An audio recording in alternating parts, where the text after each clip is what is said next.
When I look at FTX, I see Lehman Brothers. And I haven't heard anyone else drawing this comparison. But if you look at the power that Lehman was in that time as one of the major banks and where FTX was as one of the major exchanges, both of them failing make a lot of sense as being that catalyst. But if we go all the way back, what we can see is that when Lehman Brothers occurred, it brought us to the low of 2009. So then if we map that over to the crypto, you basically take a 50% decline from about 18,500, which was the break point.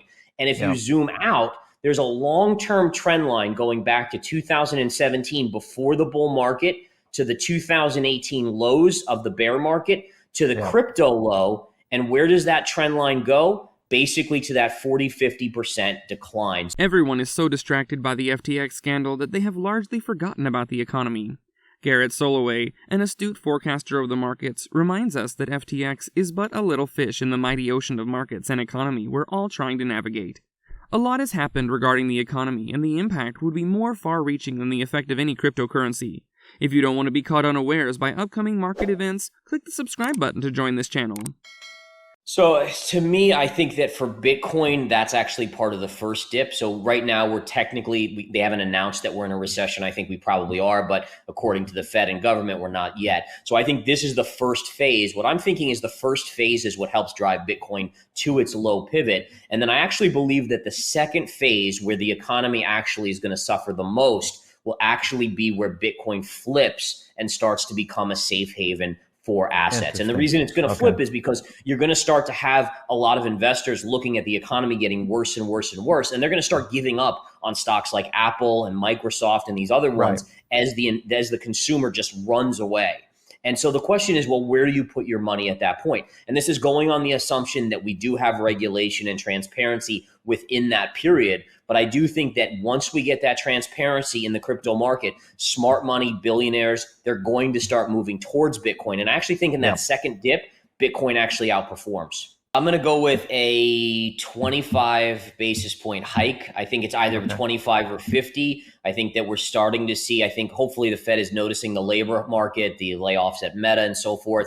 And I think they'll go with the lighter version to be a little bit safer going into the holidays, make sure that it's not a horrendous Christmas season for the retailers out there as well. Although, again, keeping inflation down, they might want it to be a little bit of a worse holiday season. So I would say 25 basis points at this point is what I'm factoring in. And then I think after that, they're going to pause for a few months and reevaluate. So I think, it's one of these tricky situations where I still am in the camp that they've done way too much. I think that maybe at best we've seen one of the 75 hikes factored into the economy at this point. We know that there's a 6 to 9 month delay there. And I do think that one day we're going to wake up and say, holy cow, this economy just slammed into a wall, and the Fed is going to have to react and maybe even lower interest rates if things get bad enough in the not too distant future. We're talking second half 2023 though.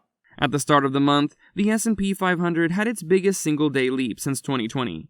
It was not accidental. It was in response to the low CPI inflation rate and the expectation that the Fed would go easy on hiking rates further. The stocks market has always enjoyed an unprecedented rally so far this month.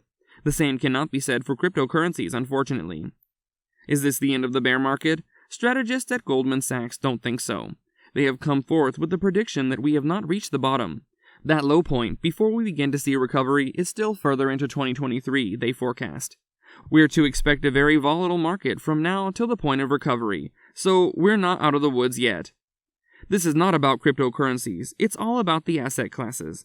Fiscal policies that have been in place and that would be needed to get things back on track would first rattle the markets, and we have not seen the end of this rattling. According to experts, the conditions that are typically consistent with an equity trough have not yet been reached. One of the issues that is giving a false sense of confidence to investors is the denial that the economy is in a recession. Analysts say stock prices have to fall in line with the reality of the economic recession before we can begin to work our way up from their true valuations. Until this happens, valuations are not realistic enough to be sustainable. They argued that before a prolonged recovery could go ahead, interest rates needed to peak and stock valuations needed to fall to levels more in line with a recession. Goldman strategists' predictions are so grim that they estimate the S&P 500 would end 2023 at 4,000 points, which is just about 1% up from its best position so far in many months. A 1% growth year on year is not an investment anyone would want to make, So what other options would investors have? They would have to activate an alternative investment strategy, and according to Gareth, this is where cryptocurrencies would become attractive again. Eric Rosengren, who's a former Boston Federal Reserve president, revealed to CNBC that they're expecting a U.S. recession in 2023. According to Rosengren, interest rates would be much higher than investors are prepared for. He says it could go as high as 5.5%, which means we're to expect more hikes. This would be due to persistent inflationary pressures, which would force the Federal Reserve to raise rates higher than expected. Interest rates stand at 3.7% currently, and the projected cap was originally set at 4.4%, but with inflation still at 7.7%, and a target at a faraway 2%. There's still a long way to go before the Fed can begin easing up on interest rate hikes. To the market, at least initially, that's almost irrelevant. The market just wanted to see an adjustment where they're not continually nailing us with 75, 75, 75. And so that was kind of the relief. Okay, we're on now the downshift of the mountain, right? Instead of 75, maybe it's 50 or 25 in December, which is, by the way, just coming up in a real fast amount of time here.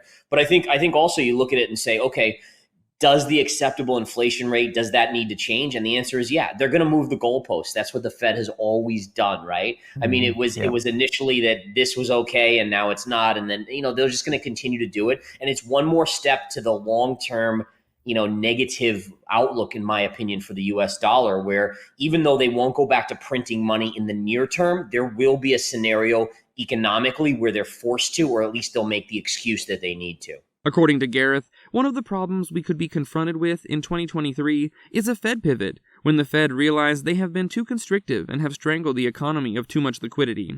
The solution would be to run the money printing press and try to increase M2.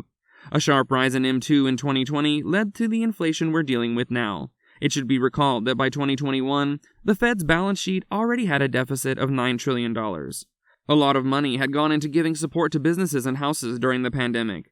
We'll have to deal with this problem yet again, Gareth predicts. I think for me, it's kind of keeping in mind that they still want to hike a little bit. They don't want to totally step aside. So 25 gives them that ability where they can then pause afterwards. But I think for the market's sake, it's going to be looking at the economic data. And as of now, for the last 6 months, bad news economically has been good news for the markets. And I think that in 2023, in that first half, we're going to start to see a shift. Once the Fed stops hiking, and we get this bad economic data, the markets are going to now say, okay, well, when are they going to cut? And the Fed's going to say, hey, listen, and we're going to see the inflation numbers. So, I mean, if inflation is still 4% or 4.5% or 5%, there's no cuts coming. There's no way the Fed will end up cutting. And that's when bad news is bad news. And you're going to see the stock market react accordingly. If you look at the Dow, I mean, we've had this epic run from about 28,675 now to almost 34,000. So again, I look at that, I continue to remind myself we're in a bear market. The Fed, even if they are slowing the rate of hikes and how much they're hiking, we're still in a very restrictive market in terms of interest rates, and that's going to continue to slow down the economy. So we have to remember that a slower economy means slower earnings growth or a decline in earnings growth. And I do think that this is a bear market rally. We should start to see a downshift. The message is clear. We're yet to see the bottom, and 2023 would be tougher than many investors are prepared for. Like this video and subscribe to the channel. Watch out for our next video.